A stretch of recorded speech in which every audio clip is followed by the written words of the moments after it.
Welcome to Rising. I'm Amber Duke, joined by Jessica Burbank. We are back to bring you Friday's biggest news, and Jessica is joining us from outer space. I am. This is my home studio for weekly-ish news. Unfortunately, I haven't been beamed up just yet. That's too bad. We also start today with some sad news. Jessica, why don't you kick us off? Yeah, we have some huge breaking news out of Russia. Opposition party leader and chief Putin critic Alexei Navalny died in prison on Friday at the age of 47. Kremlin officials reported this. Now, the Russian Federal Prison Service said he felt unwell after a walk and lost consciousness. An ambulance was called and crew tried to rehabilitate him, but were unsuccessful. He was serving a 19-year prison sentence in a high-security facility in remote northern Russia near the Arctic Circle. He has been jailed since returning to Russia in 2021 after recovering from one of several poisoning attempts. Navalny's lawyer shared on Twitter this morning that his representatives are working to confirm Russia's report of his death. NATO Secretary General Jens Stoltenberg, meanwhile, reacted to the news. Let's watch. Alexei Navalny is dead. All the facts has to be established, and Russia has serious questions to answer. Alexei Navalny has been a strong voice for freedom, for democracy for many years, and NATO and NATO allies have called for his immediate release for a long time. And today my thoughts go to his family and his loved ones, and we remain committed to support everyone that believes in democracy and freedom, as Alexei Navalny has done for so many years. Joining us now to weigh in is host of Daniel Davis Deep Dive, retired Lieutenant Colonel Daniel Davis. Good morning, Colonel, and thanks for joining us. Do we have any indication yet of how exactly Navalny died? Do we know if he was killed or if this was truly an accidental death, as the Russian prison service suggested? You know, I'm not sure we're ever going to find out for sure. There's so many Putin critics, that die under very odd and strange circumstances over time. The Prigozhin from the Wagner group last year, a number of other well-known critics within the country, leapt to their deaths off buildings, which seemed to be a popular way to suddenly die. So there's no way to know for sure. It's entirely possible that it could have happened exactly like the Russian press says. I mean, that happens to people, all the time. But the bottom line is it doesn't really matter, because the West will unequivocally believe that Navalny was assassinated and murdered. Even if they have an autopsy, I don't think anybody's going to believe it, because the bottom line is he was in this prison by Russia because he didn't like his opposition views, and he died in prison. You can't get around that. His family members had visited him on the 12th, and they're raising skepticism because they said he was perfectly healthy. Now we know that having a sudden medical condition is something that happens, but usually when someone's had a poisoning attempt before, that's likely what's happening again. Do you think that if nothing comes of this investigation, will there be any sort of backlash? Because it is true that Navalny did credit Putin for his first poisoning attempt. Yeah, I don't know that there's going to be backlash. There's certainly going to be a response among those who followed him, especially within Russia, and definitely throughout the West, because the West you can count on this, will seize on this to talk about, how horrible Russia is, and, they're undemocratic and all this. So they will extract the maximum amount of opportunity from it. And probably those groups within Russia will also do the same thing. But I think it's probably going to be short-lived, because there's so many other things going on in the world right now. And obviously the developments are starting to escalate in the Russia-Ukraine war. And that could overshadow some things, especially if Avdiivka falls in the next week or so, which is possible.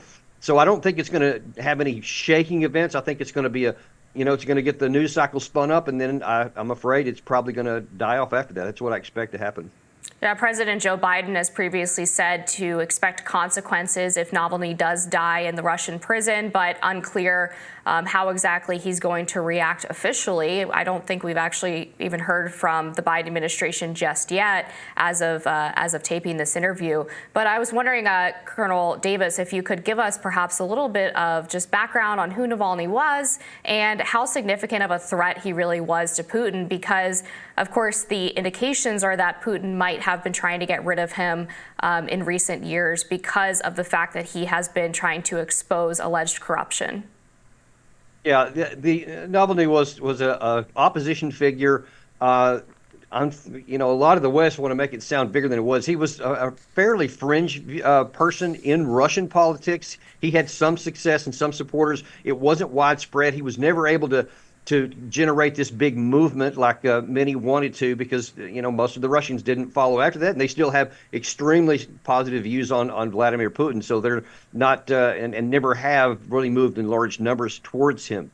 I actually saw just before coming on here, the Vice President Kamala Harris from the Munich Security Conference did say something, and what you would expect. This is a freedom fighter, and it's a terrible thing to do. We'll have more to say, etc. But I'll tell you, this does kind of expose the United States in particular, and the West in general, to an expanding problem that most of the rest of the non-Western world sees, and that's this double standard.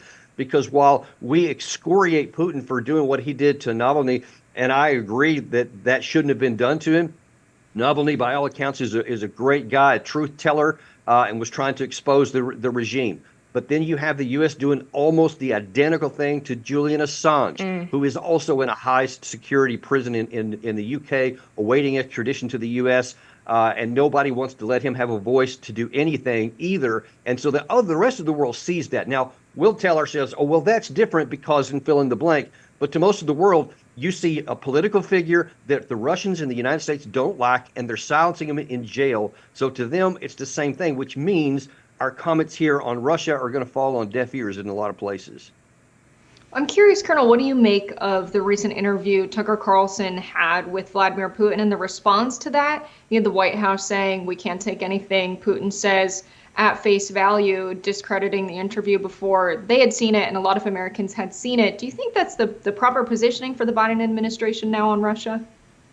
Oh, I don't at all. And in fact, if you look at what Putin has said before the war started, right on the eve of it, in the Istanbul negotiations that he talked about in March, April of 2022, and what he said in that interview, it's nearly the same thing all the way through. So he has signaled consistently what his red lines are and what his negotiation positions are.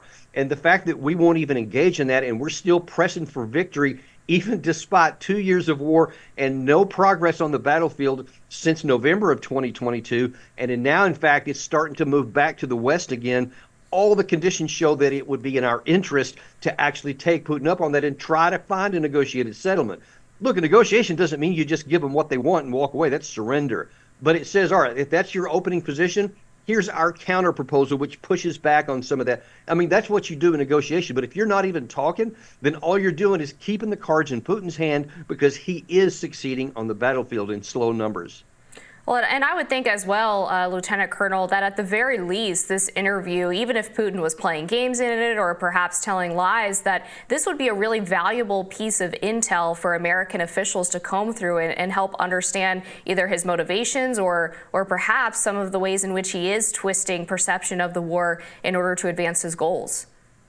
Well, look, I assume that much of what Putin says is deceptive or distorted, and certainly from his position. I mean, you can say the same thing from the West. I mean, everybody's position is that way. They always characterize things from their perspective and make them look like the innocent ones and the other people look like the bad guys. But the reality is, I don't think that this is a good, evil thing. This is their side and our side, and that's simple. And the harsh truth of reality, of geopolitics and of battlefield realities, you've got to take what's real and say, all right, how can we use wise diplomacy and strong, in the military realm where that's useful, to get something that's positive outcome, as opposed to ignoring the reality and saying, I don't care what it is, I just want this to happen, so I'm going to keep pushing it. if it's in contradiction to the realities on the ground in geopolitics. And unfortunately, I think we're more in that category than we are in the former, and we better change course pretty quick so we can get something out of this. All right, thank you, Lieutenant Colonel, for joining us. Really appreciate it. We'll be back with more Rising next.